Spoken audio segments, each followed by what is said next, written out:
We are the Nerd Eternal Network.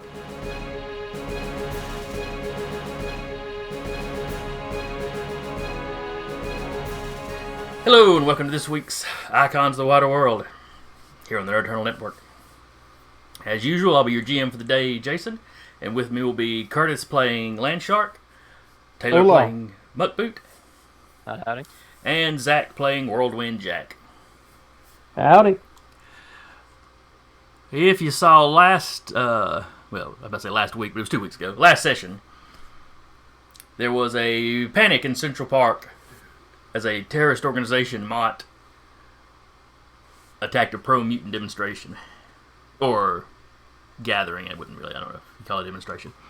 It wasn't really a demonstration. It's more just like a meetup. Yeah, basically, it was an event. Rally, that's probably more the proper term.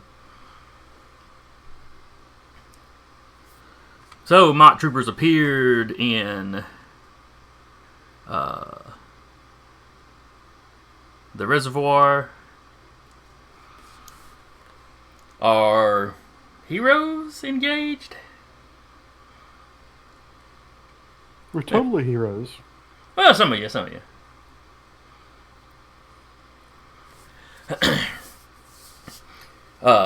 And backing up the mock troops was two superpowered individuals, or at least two villains. They were tech-based. You identified one as Hologram, and I believe he was captured. Was it Whirlwind or Muckboot that took him down? That was Muckboot. Okay. He took a swing at Jack, and Muckboot then just dropped him the next. All right. But the other one was a woman that a mercenary. Both of them are known mercenary villains. The other one was a woman that went by the name Concord, and she escaped with the speaker at this rally.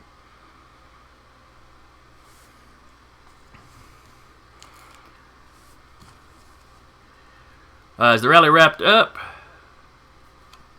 you were not confronted, but an agent. You were talked to by a government agent because Spear troops showed up towards the tail end of it. Took the mock troopers that were still alive into custody, as well as Graham. And you were talked to by an agent.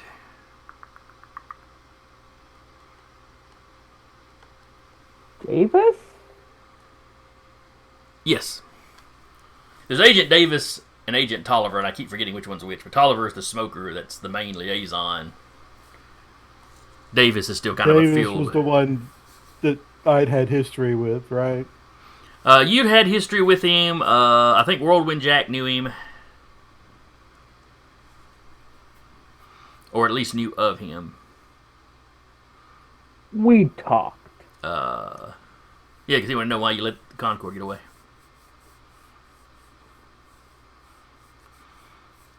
Let's see.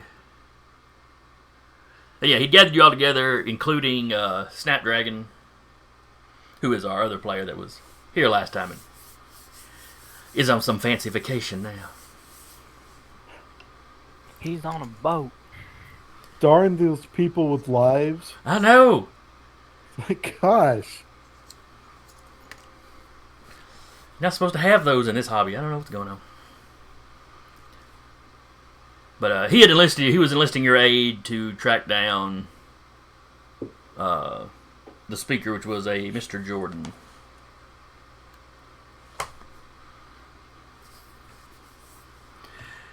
However, there was some snafu, as it does not appear that Snapdragon is an American citizen, nor has anybody ever heard of where she claims to be from. Nor does she have a passport. Or visa.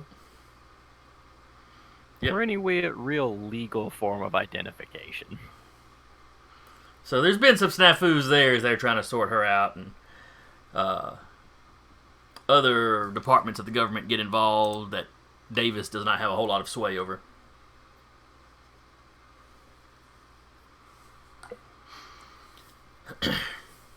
So while while he's trying to sort that out with Snapdragon, he encourages the other three of you to go ahead and get out and get to investigating.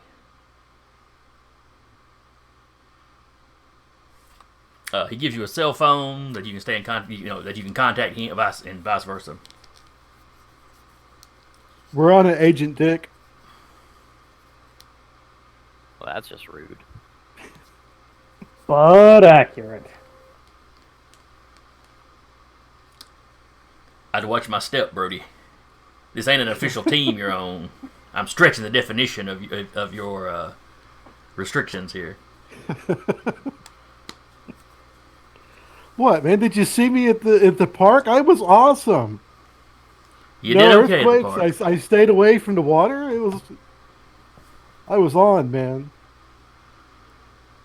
Why would a shark stay away from the water? Because I'm a land shark.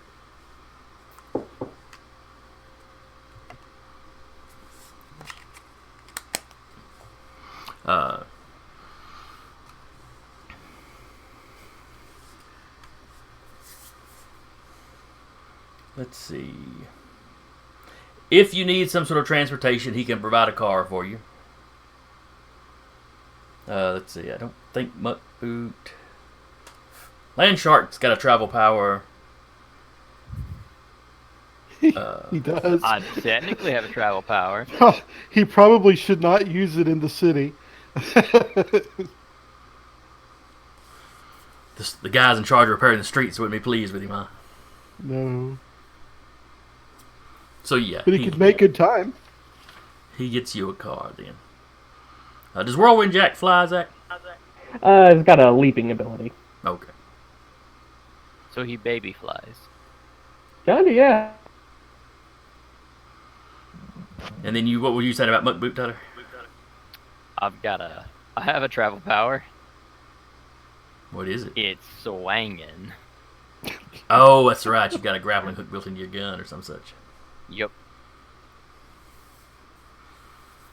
At rank 6. Got all kinds of distance, all kinds of speed. Is that fast helicopter fast? It's faster than fast helicopter.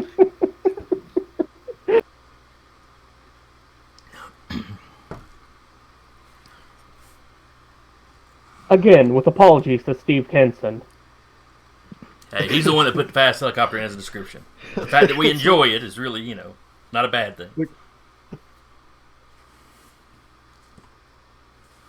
I can tell at the speed of a fast car. Which is really fast in New York, where cars don't actually go all that fast. That's No, true. they don't. Alright. So he's cut y'all loose to investigate as you please. What would y'all like to do? How are y'all starting y'all's investigation? Well, I don't know about you two, but I may have some level of experience dealing with the kind of folks who run in M.A.A.T circles. So, I think I know a few spots where I might be able to scrounge up a little bit of information.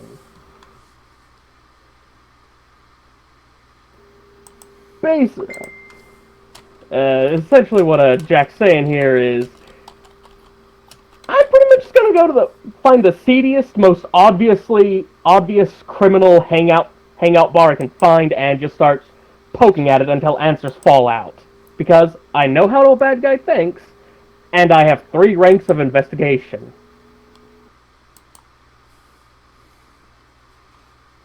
Alright. Let's see. Well, as the old saying goes, the best way to hunt a Tavarian cat is to have a Tavarian hunt it. So I'm good with this. What's a Tavarian cat? It's kind of like an Earth cat, but bigger. Oh, you're from space. Oh, that's some good makeup job, man. Nah, I'm just old, son. Oh. Well, I'm an asshole then. Alright. It's alright. When you get to be my age, you don't care much about them physical looks.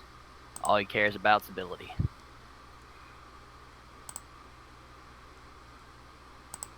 So, Alright. we're going to a villain bar? A seedy bar. Not necessarily one where, you got bad guys hanging out in costumes, but it's obviously a mob hangout. Or a criminal hangout.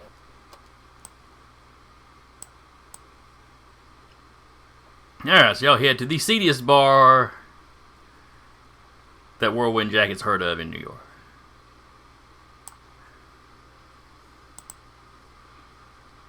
Oh, let's see here.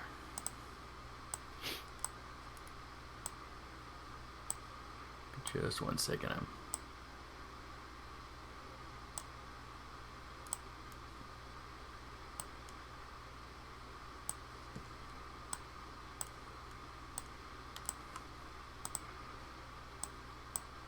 There we go. So here's a rough little map of New York.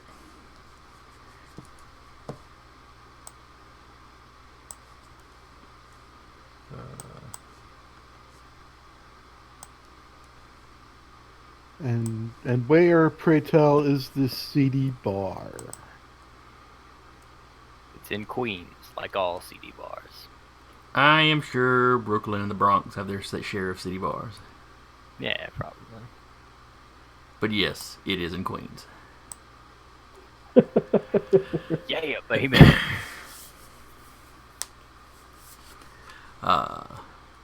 Just across the East River.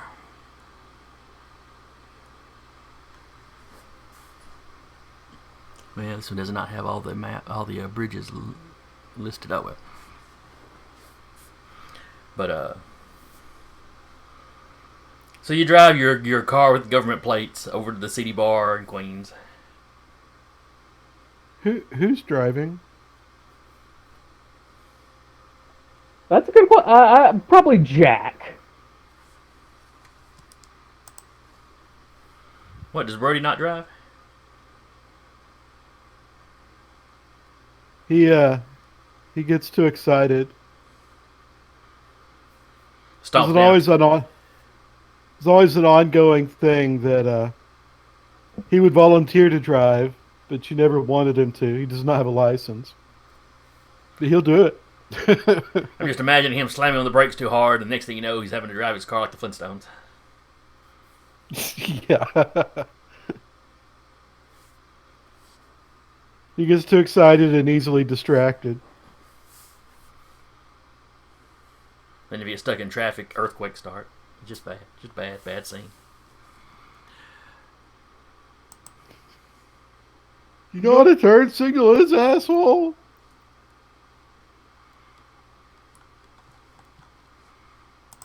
All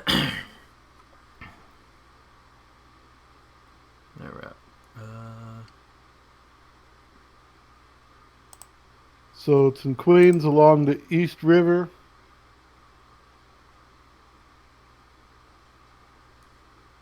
Yes. All right. I was looking at your hindrance on your power.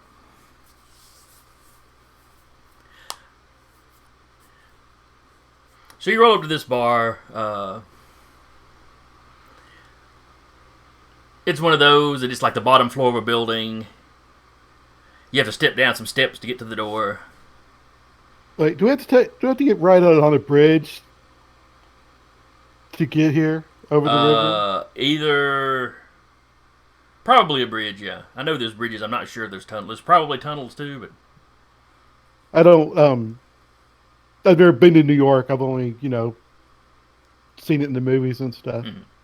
So if there's a bridge, unless it's a short bridge, you'll probably have to stop and get like a life vest, floaties, and a rubber ducky or something to wear when they cross the bridge.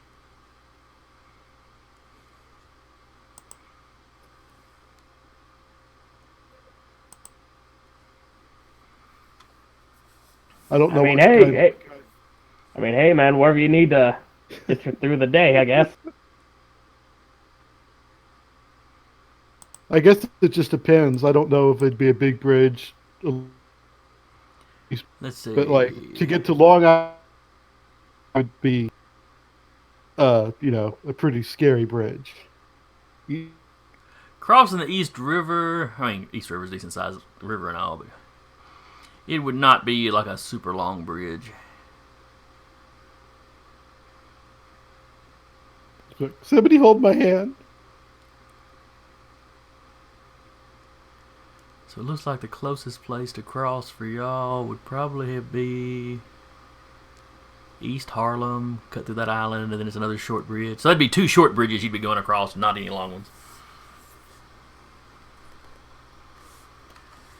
He'll sweat it out, I guess. Sitting back there, they hear the arms rests on your chair crunch. It's a government car. I'm sure they don't care. But you get across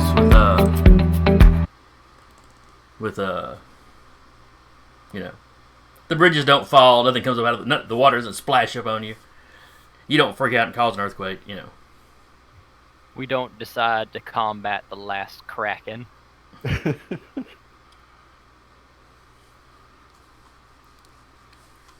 They'd be like Landshark's arch nemesis.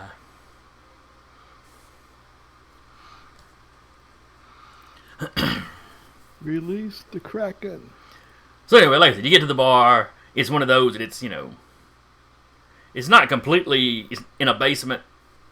It's one of those kind of, half below street level where it's got windows, but you do have to step down to get inside. It's kind of dark inside. It's got kind of a old stale beer smell to it. Oh, how I have not missed that stink. This smells like a brewery. If it was for piss. I mean, you're not wrong. Now, Whirlwind Jack is in basically street clothes. Muckboot. I have changed out of what I was wearing at the park. Okay. Muckboot doesn't really look like he's wearing a costume. You get your flintlock you've got on your back gets a few looks. Unless you left it out in the car. Why would I do something foolish like that? You're far from the only person in here that's visibly armed. But I'll wear street clothes and try to dress tough. are you wearing your Probably fan? not. I hate No, Drew. his gotta- his hair. He would have the faux hawk shark fin going on though. So he's got almost a slight punk look going. Right. Sort of an apple pie punk look though. You can't quite pull it off.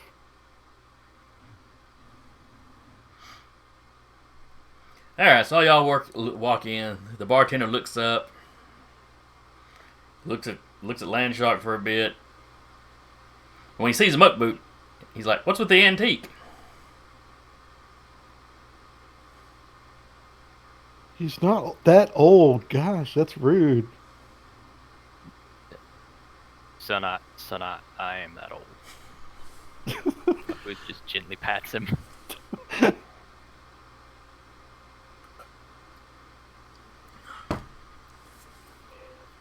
Jack leans up on the bar and orders around for the three of us. So we're some freelancers new in town. We were wondering if you had any leads on some good, honest work, for good, honest, regular humans, Or, regular people. Or maybe bad regular people, because we're bad. Jack just kind of winces. Stay in the car. Give me a willpower roll, Jack.